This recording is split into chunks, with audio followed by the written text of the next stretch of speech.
dilihat kembali, makanya mulai kita rekam dengan alat yang ada. Tadinya handphone,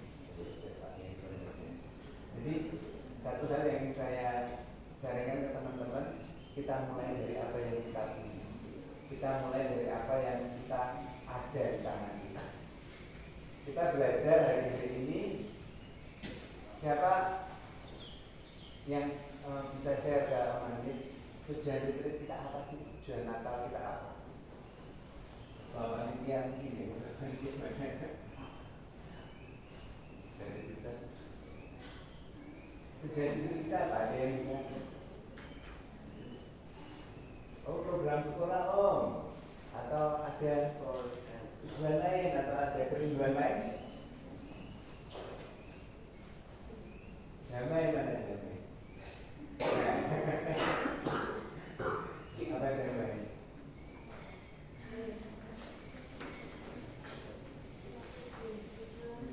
Iya. Enggak, jangan khawatir, bukan jawaban dari apa?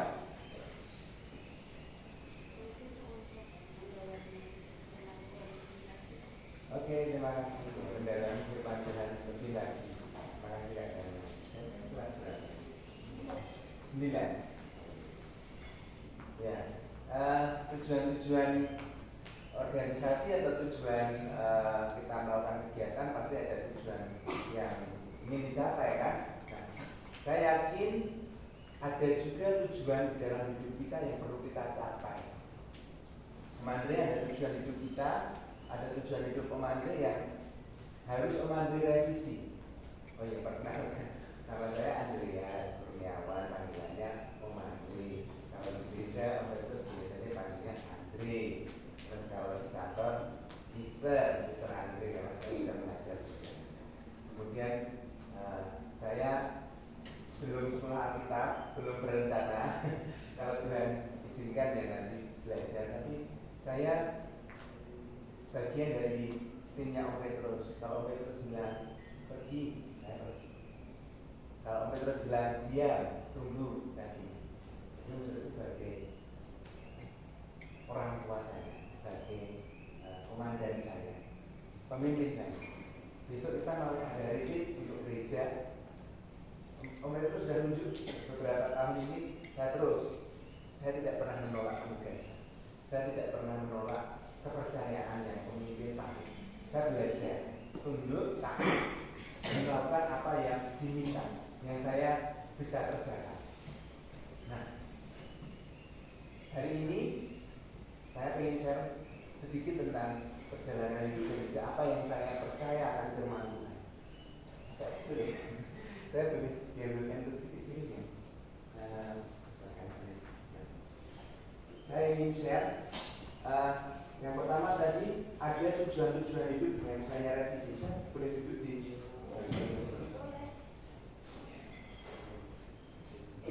ada tujuan-tujuan hidup yang saya revisi beberapa kali.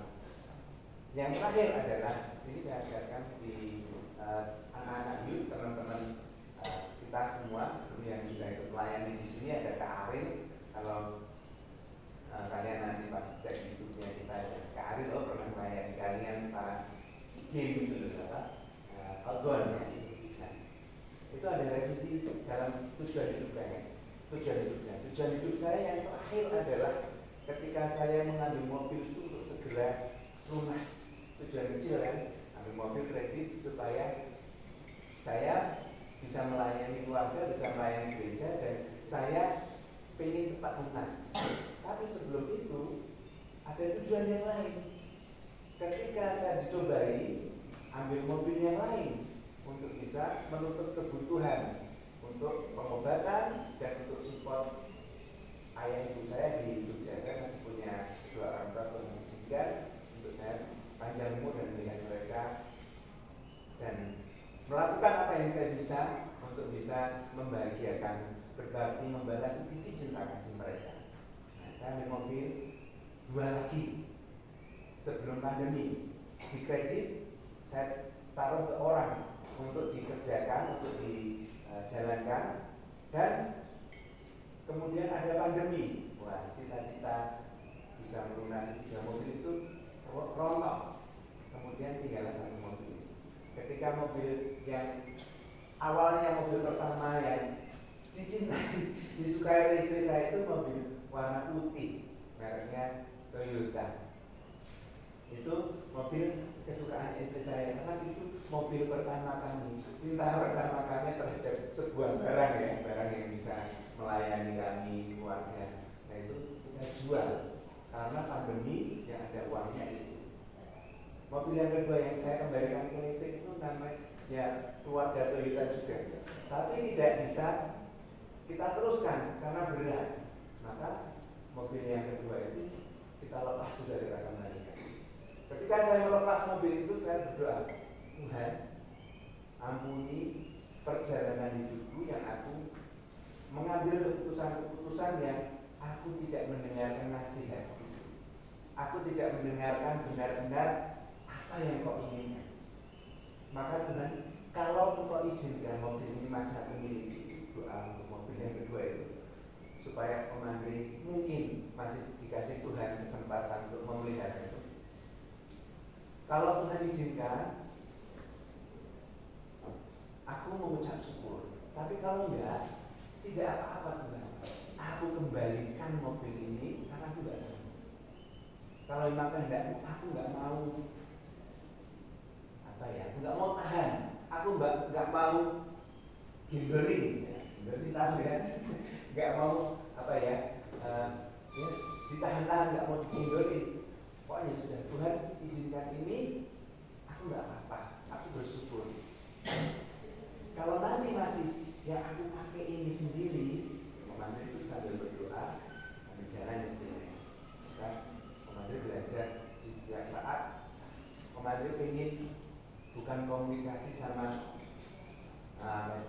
pikiran-pikiran yang gak benar, tapi Komandan ingin pikiran-pikiran Komandan komunikasi dengan Roh Tuhan yang mungkin pas Komandan menyetir itu ada di sana mendengarkan rintihan hati, mendengarkan doa yang ya seperti komunikasi biasa. Maka Komandan bilang, jadi kehendakmu Tuhan, bukan kehendakmu. Maka ini akan aku jual, karena aku tidak akan mempertahankan dengan segala daya. Uangnya Komandan itu dari pekerjaan yang lama itu habis untuk nutup, karena yang pegang mobil itu adalah orang yang tidak bertanggung jawab. Jadi Komandan bayar cicilannya, dia nggak setoran uang ke Komandan. Jadi nutup 2 atau 3 bulan. Tapi dia kemudian bayar 1 bulannya, lumayan lah 2 bulan meringankan beban. Nah akhirnya singkat cerita mobil itu kita jual dan tinggal mobil ini. Komandan mendapat kemurahan Tuhan kalau mobil yang ini bulan ini bisa lunas karena kebaikan Tuhan. Kebaikan Tuhan karena apa? Karena Komandan tidak punya uang untuk bayar itu tiap bulan. Uangnya dapat dari mana? Uangnya dapat dari bekerja. Kalau Komandan tidak memberi les anak-anak, atau Komandan tidak jadi driver Maxim atau Grab, itu tidak bisa terbayar. Jadi Komandan harus kerja. Sejak Komandan memutuskan untuk beli mobil, kemudian harus mulai membayar, itu harus bekerja ekstra. Karena uang bulanan untuk rumah tangga, uang bulanan untuk keperluan anak, ya sudah, Komandan memutuskan akan bekerja ekstra.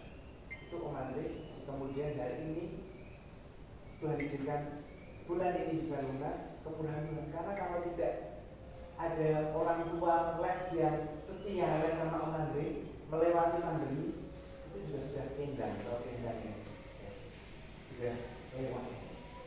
Ada tujuan hidup yang Komandan revisi. Tujuan hidup apa itu? Sudah ketika Komandan dalam sebuah perjalanan dari Jogja ke sini, Komandan bilang dan berdoa, Tuhan, aku nggak mau mendahulukan apa yang menjadi impian. Aku mau mendahulukan apa yang menjadi mimpimu. Aku mau mendahulukan apa yang menjadi cita-cita Tuhan untuk hidupku, untuk gereja, untuk para pemimpin yang mempercayakan pelayanan-pelayanan dan mempercayakan jemaat bersama-sama kita layani. Maka aku nggak mau mengejar mimpi. nanti ingin share dua tokoh yang kalian sangat terkenal. Ingat Daud ya, gembala sederhana, gembala yang menggembalakan gak banyak domba, gembala yang mungkin tidak kelihatan perjuangannya gak. Daud pernah berkata, ketika mau melawan Goliat, Tuan Raja, hambamu ini sudah biasa melawan singa yang mau memangsa domba. Coba kalau kita baca Alkitab kita, ada nggak di bagian Alkitab bangganya papahnya Daud akan perjuangan si anaknya? Di Daud ini tidak diceritakan di bagian Alkitab bahwa Daud bercerita kepada orang tuanya, kemudian orang tuanya bangga. Orang tuanya wah hebat kamu nak, kamu bisa mengamankan domba-domba kita. Enggak. Kenapa? Karena domba yang digembalakan Daud itu tidak seberapa. Sebenarnya kepercayaan yang keluarganya Daud taruh atas hidup Daud itu nggak seberapa dibandingkan saudara-saudaranya mungkin yang kalau kita lihat di Alkitab ketika Samuel mau mengurapi saudara-saudaranya tinggi besar loh. Saudaranya kekar-kekar, perawakannya bagus. Coba kita lihat bahwa Alkitab online 1 Samuel 16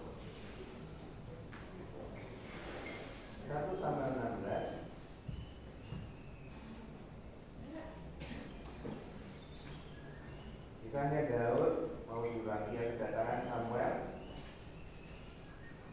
ayat 6, 1 Samuel 16 ayat yang ke-6 dulu. Kita baca bersama ya. 3, 2, 1. Ketika mereka itu masuk dan Samuel melihatnya dia, lalu pikirnya, sungguh di hadapan Tuhan sekarang berdiri yang diurapinya. Tetapi berfirmanlah Tuhan kepada Samuel 3, 2, 1, janganlah pandang parasnya atau perawakan yang tinggi, sebab aku telah menolaknya. Bukan yang dilihat manusia, yang dilihat Allah. Manusia melihat apa yang di depan mata, tapi Tuhan melihat hati. Nah, lagi. Lalu Isai memanggil Abinadab dan menyuruhnya lewat di depan Samuel. Tetapi Samuel berkata, orang ini pun tidak dipilih Tuhan. Simak lagi. Kemudian Isai menyuruh Syama lewat, tetapi Samuel berkata, orang ini pun tidak dipilih Tuhan. Sampai 7 anak Samuel lewat. Kemudian Samuel berkata, adakah anakmu yang lain? Terus lalu Samuel berkata, inikah anakmu semuanya? Masih tinggal yang bungsu. Kata Samuel, suruhlah memanggil dia. Kemudian disuruhnya lah menjemput dia. Ia kemerah-merahan, matanya indah dan pakaiannya elok. Lalu Tuhan berfirman, bangkitlah, urapilah dia, sebab inilah dia. Teman-teman, walaupun kita ini belum siapa-siapa, walaupun kita ini masih yang barusan lulus dari SD kemudian menginjak berseragam SMP, itu perjalanan hidup, dan di mata Tuhan tidak ada yang tidak berharga. Di mata Tuhan perjalanan hidup kita berharga. Hidup kita indah di mata Tuhan. Kita berharga dan Tuhan sedang menyiapkan kita untuk misi-misi yang Tuhan sediakan dalam hidup kita. Amin. Tuhan menyediakan sesuatu yang tidak kita duga, yang tidak pernah kita pikirkan bagi kita yang mengasihi Dia. Siapa? Daud tidak pernah menyangka hidupnya akan diurapi oleh Samuel. Dia di pelosok, karena Bethlehem ya, di pelosok kota kecil, di pelosok padang lagi, bukan hanya di kotanya, tapi di padang pengembalaan. Mengembalakan domba tak seberapa, tapi dilihat Tuhan dari jauh. Mengapa hidupnya dilihat Tuhan dari jauh? Karena hidupnya belajar melekat tiap hari walaupun sendiri, bahkan mungkin menyukai kesendiriannya, terbuang dari saudara-saudaranya. Saya pakai kata terbuang ya, karena saudara-saudaranya tidak pernah menolong Daud ketika Daud berjuang melawan singa. melawan hewan buas yang mau menerang. Daud ditolong? Enggak. Yang ada kakaknya yang berada di sisinya Daud, tapi Tuhan berada di sisinya Daud. Amin. Dimanapun kita, di sekolah, di SMP 19 ya, sekolahnya apa itu? Di tikungan, susah, bahaya, berbahaya. Karena orang tua kadang ada mempertimbangkan di mana sekolahan.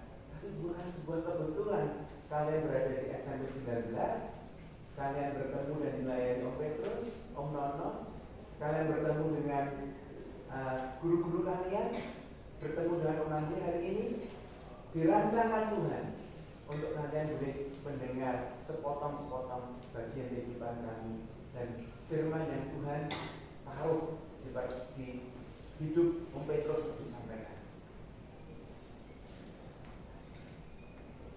Kalau saya nyebut kata Om Petrus, gemetar. I don't know, Om Andi nggak tahu. Tapi ketika Tuhan bilang ikuti, Om Andi nggak tahu. Karena Tuhan pernah bilang, ini hamba. Maka apapun yang dia terima, no reserve, Om Andi nggak tahu. Seperti itu, Om Andi nggak tahu. Kenapa? Setiap kata ya Om Andi cerita tentang dia, Om Andi nggak bisa tahu. Tuhan, ini yang nggak.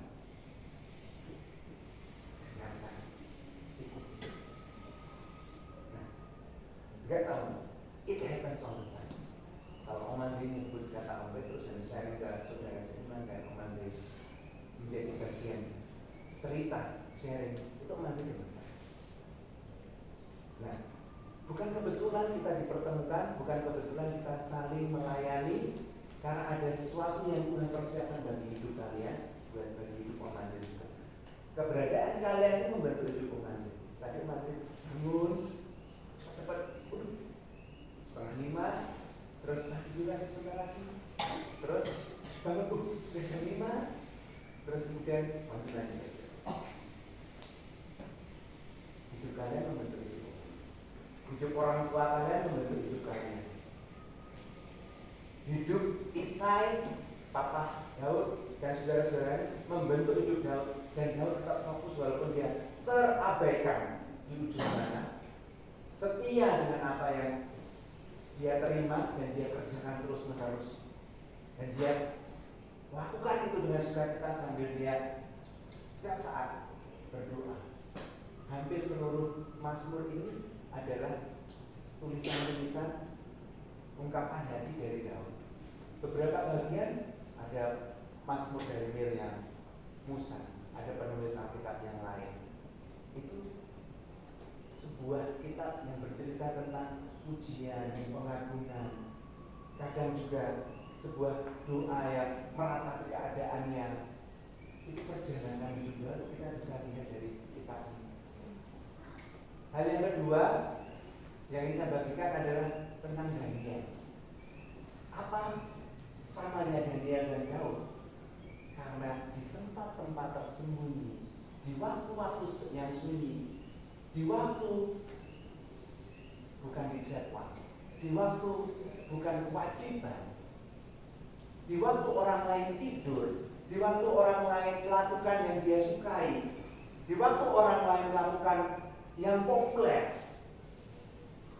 bagi Daniel dan generasinya. Daniel punya pesaing, pembesar-pembesar yang cemburu Daniel semakin dipercaya oleh raja. Mereka sibuk mau menjatuhkan orang lain, mereka sibuk memburukkan nama Daniel, mereka sibuk melakukan apa yang mereka nikmati, mereka ingin. Tapi maksudnya bukan mimpiku yang ingin aku kerjakan sekarang, tapi mimpi Tuhan yang aku ingin kejar. Dan apa itu? Ya, kepercayaan yang Tuhan taruh dalam hidupku, aku mau kerjakan. Kepercayaan Tuhan, apa yang Tuhan percayakan dalam hidupmu? Di SMP 19, bagi pengurus, menjadi pengurus. Yang bukan pengurus, mendukung pengurus. Taat kepada organisasi, taat kepada pemimpin. Siapa? Yang baru, yang baru ya.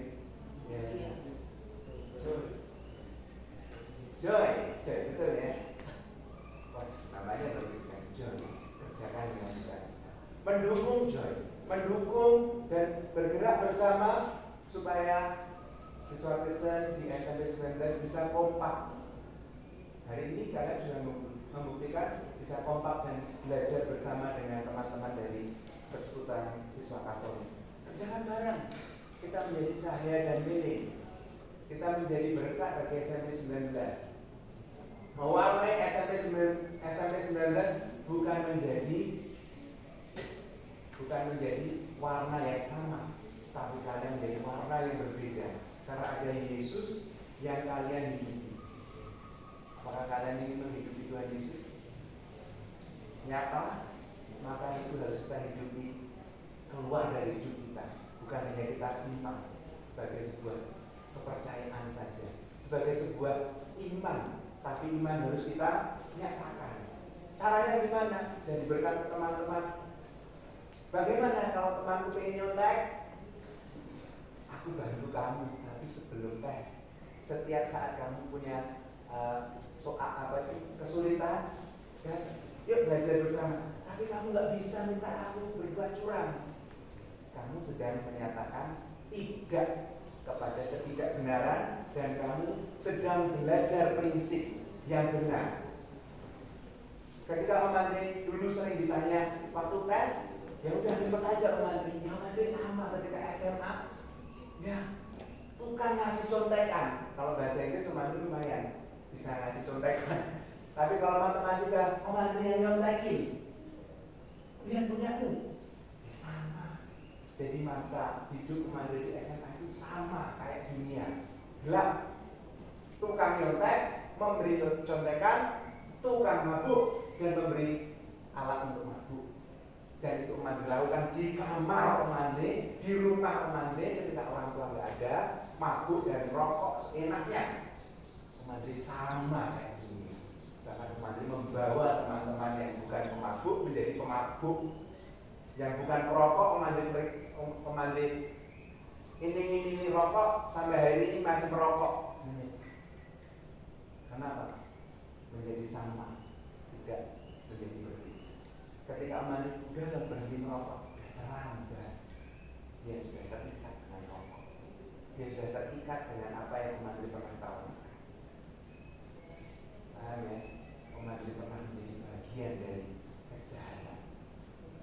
Om Andri pernah menjadi bagian dari mewarnai hidup orang yang belum berwarna menjadi warna gelap. Jadi kalian dipanggil menjadi berkat SMP 19 dengan teladan hidup benar. Berkata tidak, tapi kalian memberi pertolongan ketika belum tes. Kita bantu belajar bersama. Tapi ketika sedang tes, please jangan tanya aku nggak bisa. Kenapa nggak bisa? Aku mau belajar hidup benar. Bilang aja, belajar hidup benar. Tuhan ngajarin hidup benar. Maka aku mau hidup benar. Ketika kamu lakukan di tempat tersembunyi, kamu setia kelihatan hidup.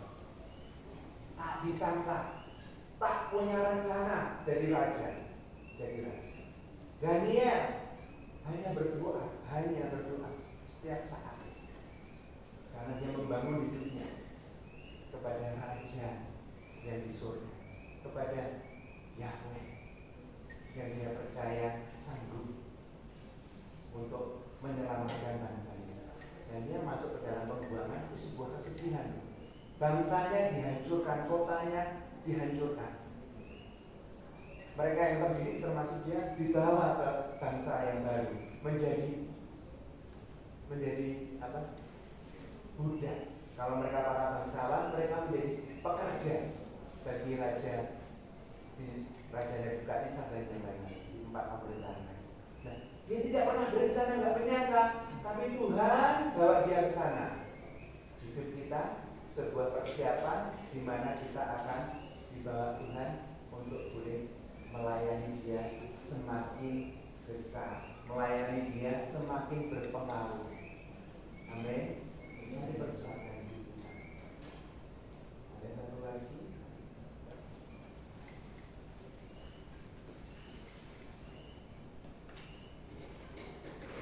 Kisah hakim-hakim tentang Samson. Samson punya kekuatan yang luar biasa, punya power yang luar biasa, tapi ketika dia punya teman wanita, kemudian dia dicobai oleh siapa? Teman wanitanya Delila. Samson memandang rendah dan meremehkan bahaya yang ada di sekitarnya. Teman-teman, tadi kalau kita punya teman-teman yang ada di luar sana suka nyontek sama kita susah menolak, kita harus bisa menolak suatu saat. Kalau teman-teman di luar sana sering membawa kita atau melibatkan kita untuk berbuat sesuatu yang tidak benar, sudah waktunya kita berkata tidak. Karena Tuhan melihat kita dari jauh. Tuhan melihat kita bukan sebuah pencapaian instan. Tuhan ingin kita setia dengan proses kita. Tuhan ingin kita benar-benar bertanggung jawab. Karena Tuhan tidak ingin generasi yang sembarangan. Dia mempersiapkan generasi yang benar. Tuhan sedang mempersiapkan generasi yang sungguh-sungguh sama Dia. Mari kita persiapkan. Jangan seperti Samson, meremehkan sesuatu yang mungkin di bawah kendalinya dia. Kalau kamu potong rambutku, sebelum itu kalau kamu akhirnya ya, singkat cerita ya, si Samson akhirnya pada waktu si Delila merengek-rengek, apa rahasia kekuatanmu?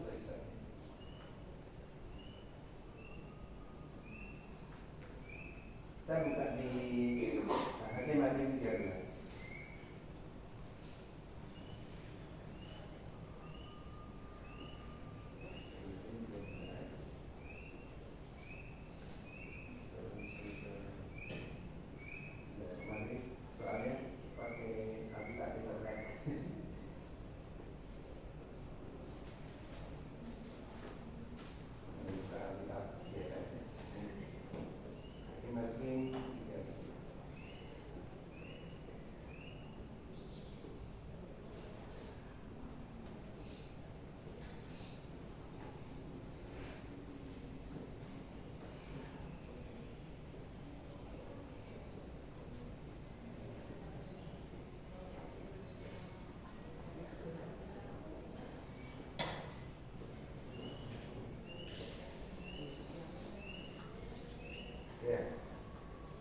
Samson dan Delila, Hakim 16 ya, Hakim 16. Hakim 13 cerita bagaimana orang tuanya menyiapkan Samson. Dia tidak boleh potong rambutnya sejak lahir menjadi nazir Allah. Tapi kemudian di hidupnya Samson kemudian dekat dengan Delila, dan ketika dia dekat dengan Delila itu saja sudah melanggar perintah Tuhan. Jangan mengambil perempuan dari bangsa lain, tapi Samson mendekati bangsa lain. Hakim 16 ayat yang ke-6 dulu. Kata Delila kepada Samson, ceritakanlah kiranya kepadaku, karena apakah kekuatanmu demikian besar, dan dengan apakah engkau harus diikat untuk ditundukkan? Jika aku diikat dengan 7 tali busur yang baru yang belum kering, maka aku akan menjadi lemah dan menjadi seperti orang lain manapun juga. Meremehkan, digojekin sama si Samson. Dibilang, kalau kamu begini, kamu ikat, nanti aku gak kuat. Lagi ayat yang 11, setelah dibohongin, berkatalah Delila, sesungguhnya engkau telah mempermainkan aku, membohongi aku. Sekarang ceritakanlah kiranya kepadaku, dengan apa engkau dapat diikat? Dia bilang, jika aku diikat dengan tali baru, belum terpakai pekerjaan apapun, aku menjadi lemah. Kemudian Samson melepaskan diri. Sampai sekarang engkau telah membohongi aku, ayat 13, mainkan dan membohongi aku. Ceritakan kepadaku, dengan apakah engkau dapat diikat? Kalau engkau menenun ke-7 rambut jalinku bersama-sama dengan musim, ingat, ini mulai mepet-mepet. Si Samson bercerita tidak ada hubungannya dengan rambut awalnya, tapi tiba-tiba pada waktu yang ketiga kali Samson dan merempet-rempet. Kalau kamu ikat ke-7 rambut jalinku bersama-sama dengan lusin, lalu memotongkannya dengan patok, maka akan menjadi lemah. Dia sudah mulai bongkar kekuatannya sendiri. Kalau kita banyak kompromi, tahu-tahu kita akan kompromi besar. Kita akan bersama-sama mungkin terlibat dalam dosa besar. Dosa yang mempengaruhi hidup orang lain, tapi Umat cerita, nanti mungkin nggak nyangka suatu saat dia nggak pernah bisa lepas dari rokok. Suatu saat dia nggak pernah lepas dari mabuk-mabuknya. Dan betul, ada teman-temannya Om Andre yang sampai hari ini walaupun tugas di kantor polisi, ya polisi suka mabuk, dan bahkan maaf ya, Om Andre nggak bisa sebut oknum ya ini.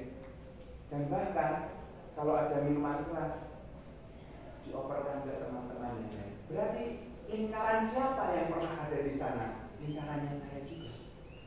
Pernah minum bersama, jadi habit, dia kemudian juga menularkan habit ini ke orang lain. Barang-barang sitaan itu ya, ayo mau enggak?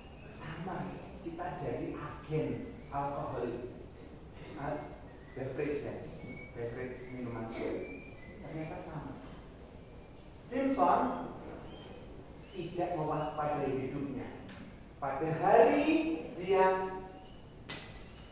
harus binasa, dia berkata, ayat yang 20, seperti yang sudah-sudah aku akan lepas dan akan merontas lepas. Dia pikir dia akan bisa lepas setelah dia membongkar rahasianya. Ternyata Tuhan sudah tinggalkan. Mari teman-teman, kita jaga hidup kita supaya hidup kita semakin berkenan, bukan hidup kita nanti ditinggalkan. Amin. Mari kita jaga hidup kita. Kita jaga hidup kita hari ini untuk semasa yang akan datang. Jangka pendek dulu deh. Mari jaga hidup kita supaya kamu bisa, Tuhan tolong, Tuhan sertai, lulus SMA. Ya, mari jaga hidup kita supaya kamu berkenan, Tuhan tolong, lulus SMA. Nanti jangka yang akan datang dalam doamu, Tuhan tolong aku supaya aku bisa masuk ke SMA yang menjadi impian, menjadi impian orang tua.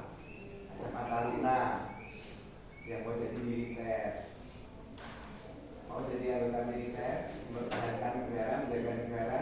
Ayo siapkan diri. Ketika Malaysia mengklaim batik, Ambala, Omani berdoa di atas Omani dulu, rumahnya belum di lantai 2, tempat jemurin itu yang lantai 2. Mari berdoa, Tuhan, kalau perang Indonesia Malaysia, send me.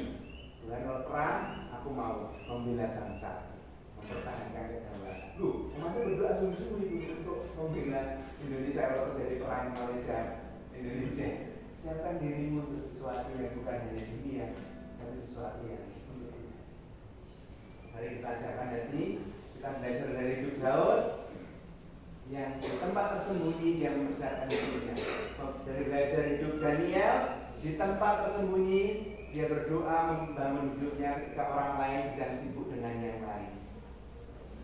Dan kita menghindari dosa Samson yang suka meremehkan hal-hal kecil dan suatu saat ternyata membuka rahasianya, mengizinkan dia jatuh. Kita jaga kita. Mari kita nyanyikan bersama lagu ini sepanjang hidup kita biar kita menyenangkan.